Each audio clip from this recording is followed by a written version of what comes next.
Selamat datang di Beetle Channel, semoga kita bahagia. Jangan lupa subscribe, like, komen dan share agar channel ini semakin berkembang. Terima kasih. Novel Kemenangan Dalam Hidup. Bab 2359-2361. Bella menatap Kimbra yang mengangguk serius dan berpikir lama. Tentu saja tidak. Sekarang aku di pihakmu, tidak ada jalan untuk kembali. Keluarga Elvis akhirnya menemukan keluarga kerajaan Inggris, jadi mereka jelas ingin kita berpisah. Kimbra tidak mengatakan apa-apa lagi, tetapi niatnya jelas. Setelah pernikahan berhasil, keluarga Elvis akan memiliki pendukung baru. Ketika saatnya tiba, mereka akan mampu melawan keluarga Kurt karena teknologi mereka adalah prioritas utama. Keluarga Kurt hanya memiliki tingkat kontribusi minyak mentah terbesar, jadi mereka sama sekali tidak memainkan peran yang menentukan. Bahkan jika mereka mengecualikan Cory, ada terlalu banyak pemasok minyak di Timur Tengah. Oleh karena itu, Kimbra harus melakukan sesuatu. Itu juga yang kupikirkan. Bagus kalau kamu mengerti. Kalau begitu, mari kita lanjutkan kerja sama kita besok. Kita harus merusak pernikahan ini. Setelah diskusi mereka, Bella berbalik dan pergi. Kimbra tidak langsung pergi karena dia masih laki-laki, ada banyak hal yang bisa dia lakukan dengan uang di bar kelas atas seperti ini. Sekarang sudah hilang, saatnya baginya untuk menunjukkan bakatnya. Dia mengangkat telepon dan menelepon manajer bar. "Halo Pak, bagaimana saya bisa membantu Anda?" Kimbra adalah pemimpin keluarga Kurt saat ini, jadi dia punya banyak uang. Dia dengan santai melemparkan segepok uang ke atas meja sebelum memandangnya dan berkata, "Ini tipmu." "Oh, terima kasih banyak." Manajer menyimpan uang itu dan segera membungkuk. "Tuan, saya akan siap melayani Anda, jadi beritahu saya jika Anda butuh sesuatu." "Kenapa kamu masih berdiri di sana? Aku tidak ingin tinggal di kamar ini bersamamu sepanjang malam." "Oh begitu. Tunggu di sini sementara aku pergi mencari beberapa wanita untuk bergabung denganmu." Manajer pergi ke lobi untuk mencari beberapa staf. Dia melihat sekeliling dan merasa bahwa wanita yang bekerja untuknya menjadi kurang enak dipandang. Mereka akan baik-baik saja untuk melayani pelanggan reguler, tetapi jika mereka melayani tamu terhormat seperti pria itu, dia tidak hanya akan gagal mendapatkan tip, tetapi dia juga akan menyinggung tamu itu. Tepat ketika dia akan menjadi marah, dia mendengar suara tawa yang berdering. Saat manajer menoleh, dia melihat dua wanita cantik duduk di sudut. Meskipun kedua wanita itu tertutup jubah hitam, wajah mereka saja sudah sangat cantik. Mata manajer berbinar, dan dia segera memanggil seseorang untuk bertanya, "Apakah kamu kenal mereka berdua?" "Saya tidak mengenal mereka. Saya menduga mereka adalah pelanggan kita." "Omong kosong, tamu kita tidak akan berpakaian seburuk itu. Saya yakin mereka adalah putri dari keluarga miskin yang berhasil menyelinap masuk." "Yah, aku baru saja menerima tamu terhormat, jadi kamu harus tahu apa yang terjadi selanjutnya, kan?" "Mengerti. Aku akan pergi bertanya." Antek itu dengan cepat berjalan ke arah para wanita dengan dua koktail di tangan. "Selamat malam, Nona-nona, ini adalah hadiah dari kami." Celine dan Elibeta yang sedang mengobrol saling melirik sambil tersenyum. "Apakah kamu di sini untuk memukul kami?" "Tidak, jangan salah paham. Saya bekerja di sini, sepertinya Anda berdua tidak bekerja, jadi kami di sini untuk menawarkan pekerjaan kepada Anda." Bekerja di bar hampir tidak pernah menghasilkan sesuatu yang baik. Celine juga bukan gadis lugu, jadi dia pernah mendengar tentang hal ini sebelumnya. Dengan cara pria itu berbicara dengan Celine dan Elibeta, bagaimana bisa tidak marah? Oleh karena itu, Celine berkata dengan dingin, "Maaf, saya tidak mengerti apa yang Anda katakan. Kami tidak ingin diganggu ketika kami sedang berbicara." "Apakah kamu mengerti?" Celine mengira dia mengerti karena dia telah membantu Elibeta melarikan diri sehingga mereka bisa bersenang-senang. Dia juga tidak ingin mengungkapkan identitas mereka pada saat yang genting. Namun, itulah masalahnya. Staf mengira kedua gadis itu pemalu, jadi dia mulai melakukan trik. Jangan malu, kamu akan terbiasa dalam waktu singkat. Plus, gaji kami tidak buruk. Saat dia mengatakan itu, Celine mulai terlihat kesal. Dia mengambil gelas koktail di atas meja dan memercikkannya ke wajahnya. Cukup. Jika Anda melanjutkan, kami akan memanggil polisi untuk memberitahu mereka bahwa Anda melecehkan kami.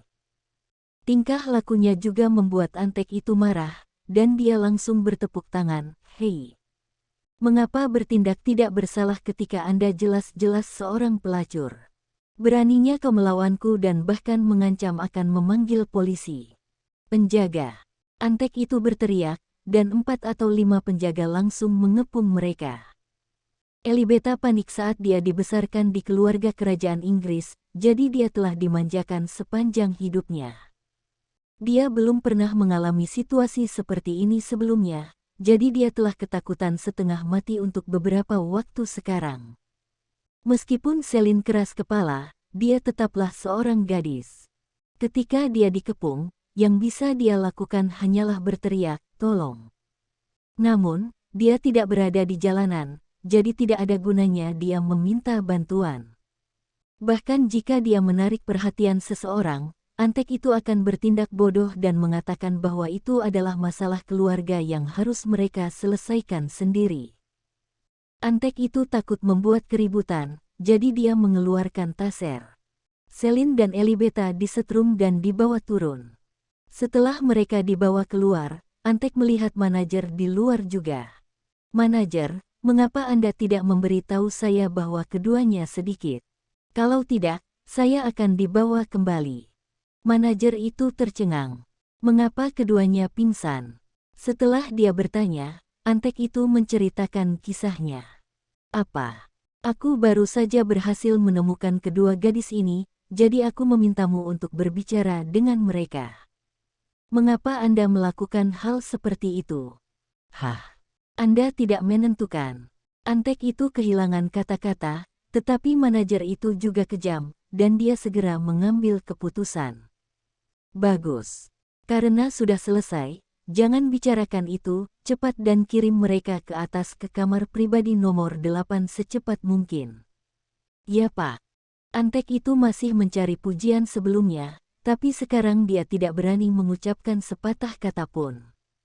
Dia segera meminta seseorang untuk mengirim gadis-gadis itu ke kamar pribadi nomor 8. Saat naik ke atas, dia mengingatkan mereka ribuan kali untuk tidak mengeksposnya dan tidak bertemu dengan orang asing. Meski begitu, mereka masih menabrak 2 orang. Namun, pesuruh itu tetaplah orang yang berakal sehat. Dia melihat kedua orang itu memakai topeng dan topi, yang artinya mereka tidak bisa dilihat di tempat seperti ini. Mereka berdua melewati satu sama lain tanpa melihat satu sama lain. Setelah Antek membawa mereka ke atas, salah satu dari mereka yang memakai topeng dan topi berhenti di jalurnya. "Ada apa, Jasper? Apakah Anda memperhatikan sesuatu?" Jasper berhenti sejenak ketika sekelompok orang yang baru saja berjalan melewatinya melintas di benaknya. "Tunggu sebentar.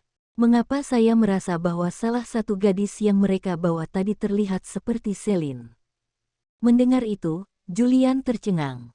"Tidak mungkin, Jasper. Kenapa dia datang ke tempat seperti ini?" Menurut Julian hal itu tidak masuk akal, tetapi Jasper tampaknya yakin hal itu akan terjadi. "Tidak. Kemungkinan bagaimana jika terlalu merugikan, saya akan memeriksanya." Kemudian, Jasper berbalik dan naik ke atas, meninggalkan Julian tanpa pilihan selain mengikuti.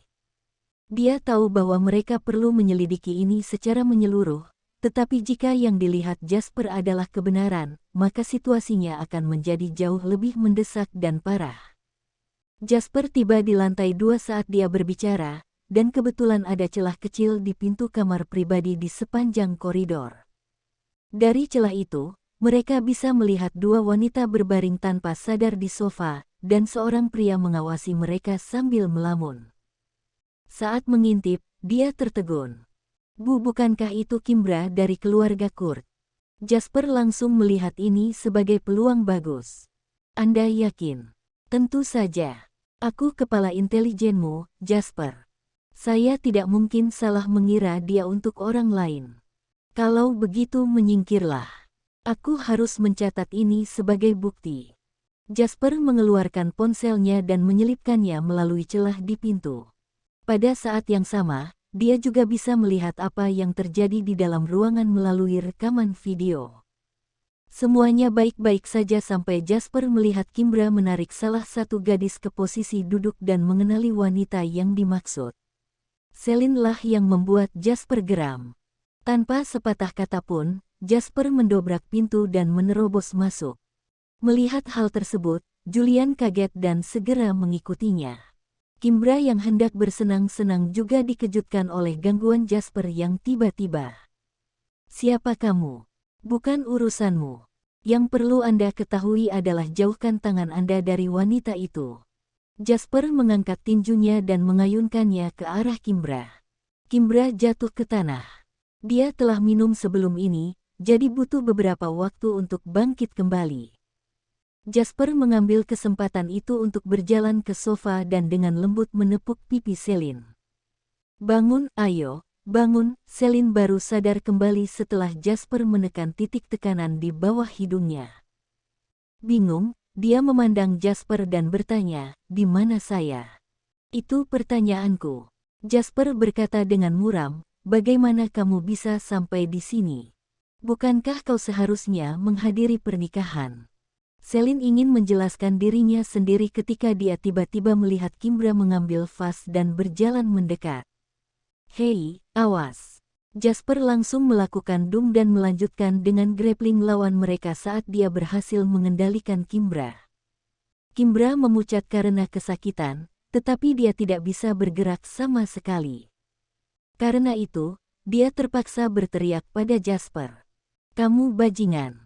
Saya menantang Anda untuk tinggal sampai penjaga keamanan tiba. Aku akan membuatmu membayar untuk ini." Ini mengingatkan bahwa identitas mereka akan terungkap jika mereka tinggal lebih lama. Karena itu, dia berbalik untuk melihat. "Jangan buang waktu lagi di sini. Hancurkan dia hingga pingsan dan ayo pergi." Julian memiliki pemikiran yang sama dan memberi Kimbra potongan di belakang kepalanya. Kimbra segera pingsan. Jasper menoleh untuk bertanya pada Celine, "Siapa dia?" "Anda tahu dia?" "Tentu saja, dia sahabatku. Dia adalah pengantin dari pernikahan besok." Jasper tahu bahwa mereka harus pergi bersamanya, dan mengulurkan tangan untuk menarik Elibeta ke punggungnya. Kemudian, dia segera meninggalkan tempat itu bersama Julian dan Celine. Setelah beberapa waktu, manajer menghitung menit dan memutuskan sudah waktunya untuk menunjukkan wajahnya dan memasukkan dirinya ke dalam buku-buku bagus Kimbra. Namun, pemandangan yang ditemuinya adalah pintu kamar pribadi nomor 8 yang terbuka. Bersambung, terima kasih telah menyaksikan dan terima kasih telah mendukung channel ini.